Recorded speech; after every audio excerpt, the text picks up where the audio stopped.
Lastly, when we are evaluating thought, it is the last component to evaluate thought is possession. When we talk about possession, it is basically sense of control over one's own thought. Now, in that, one important word comes is obsession. Obsession is basically thought coming repeatedly to one's mind against one will. So patient is not wanting to think something, but still it is coming, especially in disease like OCD, when one thought keeps on creeping into a patient mind against the patient will, is called as obsession.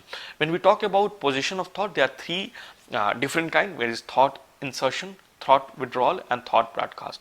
Basically, thought insertion is the patient feels that someone is inserting thoughts into his mind. Thought withdrawal is when patient feels that thoughts are withdrawn from his mind from an external agency. So some external agency is taking thoughts from him. And finally, thought broadcast is when thoughts are escaping from his mind. I mean, whatever he is thinking is becoming broadcasted to everybody. So, and others are able to access it. So these are the various problems which can happen in terms of possession of thought.